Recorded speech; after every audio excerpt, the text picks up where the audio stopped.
Jewelry that has been produced in different eras from the Bronze Age to Urartian, Hittite and Roman times has gone on display for the first time at the Malatya Museum. The jewelry, which features rings, bracelets, anklets, necklaces and brooches that are made of bone, bronze, precious stones, and silver, provides a glimpse of the adornments women wore throughout the centuries. All the jewelry on display was unearthed from the Arslantepe, Caferhöyük, İmamoğlu and Değirmentepe mounds. Malatya Museum Director Tevhit Kekeç said archaeological excavations conducted in mounds, tumuli, and classical-era structure layers had unearthed many ornaments belonging to women, adding that they were transferred to museums and then put on display. Salvage excavations were carried out in Malatya between 1978 and 1988 before the area was flooded by waters from the Karayaka Dam, Kekeç said, adding that jewelry and ornaments were still being unearthed during the ongoing excavations at Arslantepe as well as during the Caferhöyük, İmamoğlu, Değirmentepe, Pirot Höyük, Kösger Baba excavations.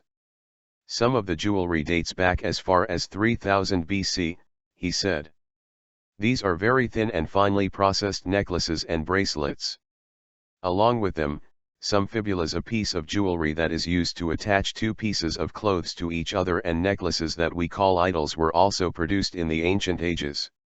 When getting dressed up, women revealed their way of worshipping at the same time. Jewelry decorated with figures. Kekeç said cross-shaped necklaces were also found during excavations, adding that men also used such jewelry.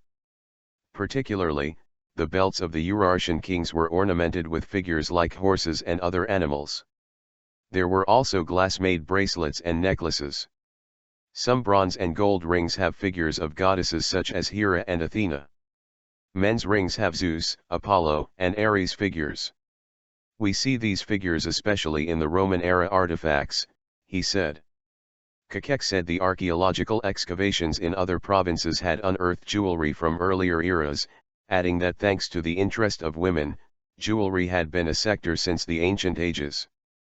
Jewelry made by craftsmen were sold in front of the temples or in city bazaars, especially in the classical era. It means that the jewelry sector was born in these eras. It used different shapes throughout history.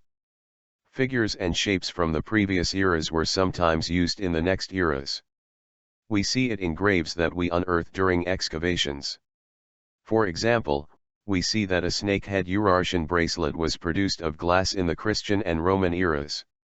Or we see snake-shaped anklets, especially around the arms of the Aphrodite sculpture. Only craftsmen can do this. The sector not only dealt with jewelries but was also influenced by other subsidiary sectors, he said.